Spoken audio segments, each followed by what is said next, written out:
பாலிவுட் சினிமாவையே காப்பாற்றிய படம். 1000 கோடி வசூல். இப்போ அதன் 2ஆம் பாகம் வெளிய வந்திருக்கிறது. ஆனா இது உண்மையிலேயே ஒர்த்தா இல்ல ஓவர் ஹைப்பா? வணக்கம் நண்பர்களே, இன்று நம்ம பார்க்க போறது துரந்தர் 2. முதல் பாகம் பெரிய அளவில் ஹிட் அடிச்சதால இந்த செகண்ட் பார்ட்டுக்கு எக்ஸ்பெக்டேஷன் ரொம்ப அதிகம்.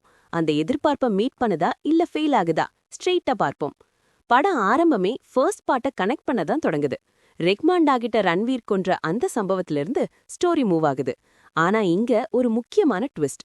ரன்வீர் எப்படி இந்த டேஞ்சரஸ் ஆபரேஷனுக்கு வந்தாருன்ற ஃபிளாஷ்பேக். தன் அப்பாவை கொன்றவனை கொன்று குடும்ப பெண்களையும் காப்பாற்ற முயற்சி செய்த ரன்வீர் ஜெயிலுக்கு போறார். அங்க இருந்து சிலர் அவரை கிட்னாப் பண்றாங்க. பிறகுதான் தெரியும் அவர்கள் இந்திய உளவுத்துறை. அதுக்கப்புறம் ரன்வீரை பாகிஸ்தானுக்குள்ள அனுப்பி ஒரு ஹை ரிஸ்க் மிஷன் நடத்துறாங்க. முதல் டார்கெட் ரெக்மான் டார்கெட். அதுக்கப்புறம் பலூச் லயாரி பகுதிகளில் ரன்வீர் ஒரு ஷேடோ கிங் மாதிரி ரைஸ் ஆகிறார். சத்தமே இல்லாமல் பல தலைகளை எடுக்கும் கோவர்ட் வார். அதுதான் இந்த படத்தின் கோர். முதலில் சொல்ல வேண்டியது, இந்த அளவுக்கு பெரிய கதையை 16 மாதத்தில் உருவாக்கி எக்ஸிக்யூட் பண்ணிய டிரெக்டருக்கு கிரெடிட் கொடுக்கணும். ஸ்கேல் பெரியது, முயற்சி தெரிகிறது. முதல் பாகத்தில் அடக்கி வாசித்த ரன்வீர் இந்த பாட்ல ஃபுல் பொட்டன்ஷியலா யூஸ் பண்ணியிருக்கார். Screen presence strong. அவரை தொடர்ந்து நடித்த எல்லா கேரக்டர்ஸும் எஃபர்ட் போட்டிருக்காங்க. குறிப்பாக மாதவன் கேரக்டர் காமா இருந்தாலும் பவர்ஃபுல் ஃபீல் கொடுக்கிறார். படத்தின் ஓப்பனிங் மிகவும் என்கேஜிங். ஆரம்பத்திலேயே ஆடியன்ஸை பிடிச்சு வைக்கும். அதிலும் இன்டர்வல் பிளாக், யாரும் எதிர்பார்க்காத ட்விஸ்ட். அதுதான் படம் முழுக்க காப்பாற்றும் முக்கியமான பாயிண்ட். கிளைமேக்ஸும் ஸ்ட்ராங்கா ஃபினிஷ் ஆகுது.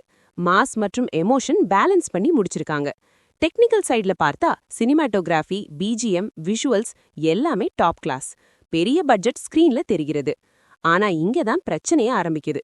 முதல் அரை மணி நேரத்துக்கு அப்புறம் படம் மிகவும் ஸ்லோ ஆகிறது. பேசிங் ரொம்ப வீக். பல சீன்ஸ் அன்னெசரியா நீளும் மாதிரி ஃபீல். செகண்ட் ஹாஃப்ல ஸ்பீட் கொஞ்சம் இம்ப்ரூவ் ஆனாலும் ஃபர்ஸ்ட் பார்ட்ல இருந்த அந்த கிரிப்பிங் ஃபீல் இங்க இல்லை. அதுவே பிக்கஸ்ட் மைனஸ். மேலும் சில பொலிட்டிக்கல் ஆங்கிள்ஸ், டிமானிட்டைசேஷன் போன்ற சீன்ஸ் நேச்சுரலா வரல.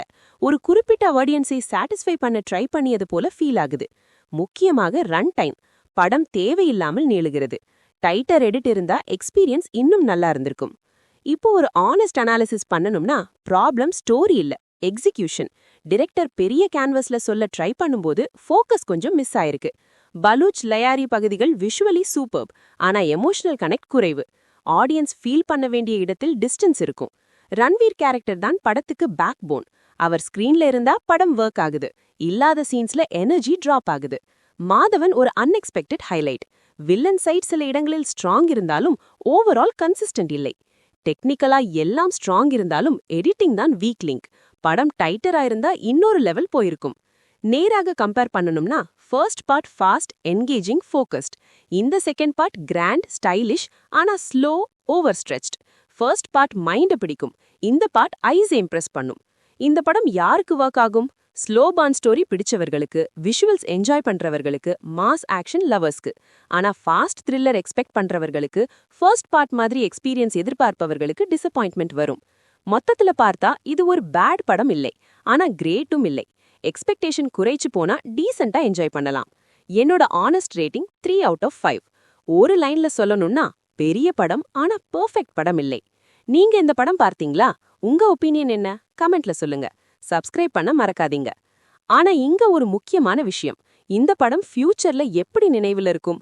பொதுவாக இப்படிப்பட்ட பெரிய ஸ்கேல் படங்கள் ரிலீஸ் ஆகும்போது ஹைப்ல ஓடும். First few days collection strong இருக்கும். ஆனா கண்டென்ட் ஸ்ட்ராங் இல்லைனா அந்த ஹைப் சஸ்டெயின் ஆகாது. துரந்தர் 2வும் அதே சிச்சுவேஷன்ல தான் இருக்கிறது. ஓப்பனிங் ஸ்ட்ராங் இருக்கும், ஆனால் வேர்ட் ஆஃப் மவுத் தான் ஃபைனல் வேர்டிக்டை டிசைட் பண்ணும். மற்றொரு பாயிண்ட், இந்த மாதிரி ஸ்பை யூனிவர்ஸ் பில்ட் பண்ற ட்ரெண்ட் இப்ப ரொம்ப அதிகம். ஆடியன்ஸ்க்கு புதுசா ஃபீல் கொடுக்கணும்னா சிர்ஃப் ஸ்கேல் போதாது, ரைட்டிங் ஷார்ப் ஆகணும். அதுல தான் இந்த படம் கொஞ்சம் ஸ்லிப் ஆயிருக்கு. இன்னொரு விஷயம் கவனிச்சீங்களா? படம் முழுக்க ரன்வீரை ஆல்மோஸ்ட் இன்வின்சிபிள் மாதிரி காட்டுறாங்க. அது ஃபர்ஸ்ட் ஹாஃப்ல மாஸ் ஃபீல் கொடுத்தாலும் செகண்ட் ஹாஃப்ல டென்ஷன் குறையும். ஏன்னா ஆடியன்ஸ்க்கு ஆல்ரெடி தெரியும் இவருக்கு எதுவும் ஆகாது என்று. அது ஒரு பெரிய மிஸ்டேக். ஒரு நல்ல த்ரில்லருக்கு அன்சர்டனிட்டி தான் பேக்போன். மேலும் எமோஷனல் டெப்த், இது ரொம்ப சர்ஃபேஸ் லெவல்ல தான் இருக்கு. ரன்வீரின் பாஸ்டை இன்னும் டீப்பா எக்ஸ்ப்ளோர் பண்ணியிருந்தா ஆடியன்ஸ் கனெக்ட் இன்னும் ஸ்ட்ராங் ஆயிருக்கும். அதே நேரத்தில் சில சீன்ஸ் ஜெனுவினா ஒர்க் ஆகுது. குறிப்பாக தாவூத் சம்பந்தப்பட்ட போர்ஷன்ஸ். அந்த ரா ஃபீல், அந்த டென்ஷன், அது படம் எப்படி இருக்கணும் என்பதற்கு ஒரு கிளிம்ஸ் மாதிரி. அந்த லெவல் கன்சிஸ்டன்சி இருந்திருந்தா இந்த படம் நெக்ஸ்ட் லெவல் போயிருக்கும். இப்போ ஸ்ட்ரெயிட்டா சொல்லணும்னா இந்த படம் சேஃப் பிளே. ரிஸ்க் எடுக்காமல் ஆல்ரெடி ஒர்க் ஆன ஃபார்முலாவை பெரிய ஸ்கேல்ல ரிப்பீட் பண்றாங்க. அதுதான் ப்ராப்ளம். ஆடியன்ஸ் இப்போ ஸ்மார்ட். சேம் டெம்ப்ளேட்டை பெரிய பட்ஜெட்ல கொடுத்தாலும் அக்செப்ட் பண்ண மாட்டாங்க. இன்னொரு ஹார்ஷ் ட்ரூத், இந்த படம் ஃபர்ஸ்ட் பார்ட் சக்சஸை ரிலே பண்ணி தான் ஓடுது. ஸ்டாண்ட் அலோனா பார்த்தா இம்பாக்ட் கொஞ்சம் குறைவு.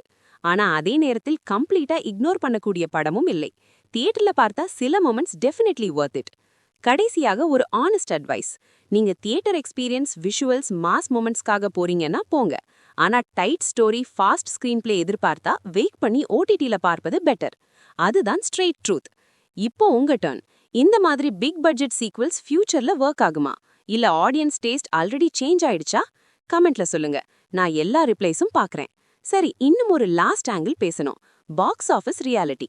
இந்த மாதிரி பெரிய படங்களுக்கு ஓப்பனிங் கலெக்ஷன் பெரிய விஷயம் இல்ல. ஃபேன்ஸ், ஹைப், மார்க்கெட்டிங் ஃபர்ஸ்ட் வீக்கெண்டை ஈஸியா புஷ் பண்ணிடும். ஆனா மண்டேக்கு அப்புறம் தான் ரியல் டெஸ்ட் ஆரம்பம். அங்கதான் கண்டென்ட் வேலை செய்யணும். துரந்தர் 2க்கு என்ன ப்ராப்ளம்னா, ஃபர்ஸ்ட் ஹாஃப் ரிப்போர்ட்ஸ் மிக்ஸ்டா ஆரம்பிச்சா அது செகண்ட் வீக் கலெக்ஷனை நேராக பாதிக்கும். இது ஒரு ஹார்ஷ் ரியாலிட்டி. இப்போ ஆடியன்ஸ் டிக்கெட் வாங்குறதுக்கு முன்னாடி ரிவ்யூ பார்க்கறாங்க. ஒரு நெகட்டிவ் வேர்ட் ஆஃப் மவுத் வந்தா டிராப் இன்ஸ்டன்ட். அதனால இந்த படம் லாங் ரன்ல சஸ்டெயின் ஆகணும்னா ரிப்பீட் ஆடியன்ஸ் தேவை. ஆனா நான் முன்னாடியே சொன்ன மாதிரி ரிப்பீட் வேல்யூ தான் நீங்க வீக். இன்னொரு முக்கியமான பாயிண்ட், ஓடிடி ரிலீஸ். இந்த மாதிரி ஸ்லோ பேஸ்ட் படங்கள் தியேட்டர்ல ஸ்ட்ரகிள் பண்ணாலும் ஓடிடில ஒர்க் ஆகும் சான்சஸ் அதிகம்.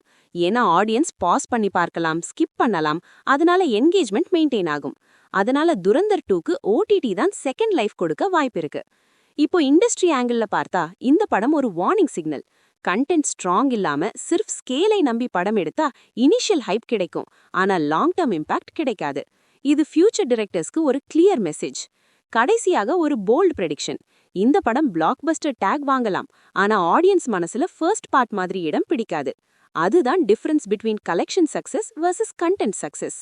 சரி, இப்போ ஜென்னுவனா சொல்லுங்க. நீங்க இந்த படம் தியேட்டர்ல பார்க்க போறீங்களா இல்ல வெயிட் பண்ணி ஓடிடில பார்க்க போறீங்களா? கமெண்ட்ல ஹானஸ்டா சொல்லுங்க. நான் எல்லா கமெண்ட்ஸ்க்கும் ரிப்ளை பண்ண முயற்சி பண்ணுவேன். இந்த மாதிரி ஸ்ட்ரெயிட் ரிவ்யூஸ் வேணும்னா சப்ஸ்கிரைப் பண்ணுங்க. அடுத்த வீடியோல சந்திப்போம்.